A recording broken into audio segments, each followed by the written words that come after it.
करवीर तालुक्यातील नागदेवाडी या गावाला 2024मध्ये पंचायत समितीतर्फे 2.5 लाखाच्या निधीतून पिण्याच्या पाण्यासाठी टँकर देण्यात आला होता। मात्र गेली 2 वर्ष हा टँकर वापराविना पडून आहे।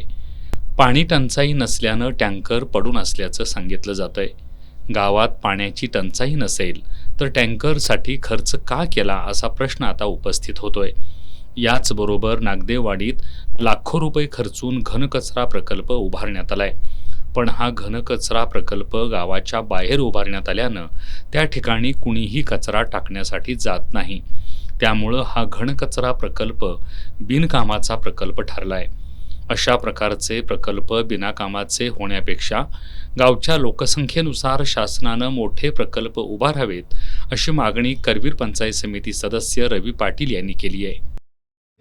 आज आपण नागदेवाडी शिंगणापूर बालिंगा घनकचऱ्याच्या प्रकल्पासंदर्भात आमचे सभापती साहेब सातार पाटील या 3 गावच्या कचऱ्याच्या संदर्भात पूर्ण सर्वे करत आहेत। तर यामध्ये जसा मोठा कचऱ्याचा प्रकल्प विषय होता अडचणीचा, तसाच त्या परिस्थितीमध्ये आपल्या घनकचरा प्रकल्प जे प्रशासनाला शासनानं राबवल्यात, तर यामध्ये आमच्या नागदेवाडीमध्ये जो घनकचरा प्रकल्प राबवला आहे इथं सुद्धा आम्ही भेट दिली असता हा प्रकल्प म्हणजे एकदम छोटा आहे। ॲक्च्युली 2011च्या जनगणनेप्रमाणे हा प्रकल्प झाला। यामध्ये प्रशासन सुद्धा काही करू शकत नाही, ती ग्रामपंचायत असेल, पंचायत समिती असेल किंवा जिल्हा परिषद जे प्रशासन असेल, कारण 2011च्या जनगणनेप्रमाणे झाल्यामुळे हे प्रकल्प एकदम छोटे असल्यामुळे ते ॲक्च्युली वापरात येत नाहीत। तर माझी प्रशासनाला आणि म्हणजे वरती राज्यस्तरावर किंवा यांना विनंती आहे की कुठल्याही गावामध्ये फंड देत असताना त्या गावच्या सद्य परिस्थितीच्या लोकसंख्येच्या आधारे तिथं त्या निधी द्यावा त्या कामाला, तरच त्याचा त्या निधीचा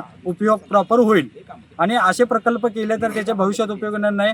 यामध्ये प्रशासनाला आणि तत्काळ म्हणजे हे ना ग्रामपंचायत सदस्यांना वगैरे यांना विना नाहक त्रास होणार आहे। तर इथून पुढे प्रशासनाने काळजी घ्यावी की असे प्रकल्प राबवण्यापेक्षा त्याची काय असेल ती इथून माहिती केंद्राला किंवा जिथं निधी येणार आहे तिथं मिळवून द्यावी आणि हा प्रकल्प किती कमी पडतो किंवा निधी कमी पडतो याची शासनाला जी काय असेल ती इथून माहिती देऊन याच्या काय अडचणी असेल त्या सांगाव्यात, तरच हे प्रकल्प निधी देऊन सुद्धा व्यवस्थित होतील। नाहीतर मग असे प्रकल्प विनाकारण निधी खर्च होऊन सुद्धा त्याचा उपयोग कुठल्याही ग्रामस्थांना किंवा ग्रामपंचायतना होणार नाही। याचा त्रास तत्कालीन प्रशासनाला सगळ्यांना होणार आहे। तर माझी विनंती राहील प्रशासनाला की निधी येताना तो प्रॉपर त्या कामासाठी उपयोगात असेल तरच द्यावा, नाहीतर नाही दिलेला चांगला। घनकचरा प्रकल्प उभारला पण तो बिनकामाचा प्रकल्प ठरला। पिण्याच्या पाण्यासाठी टँकर दिला, तोही वापराविना पडून आहे। नियोजनाअभावी शासकीय पैशांचा अशा प्रकारे अपव्यय होत असल्याबद्दल जनतेमधून मात्र नाराजी व्यक्त होतीये।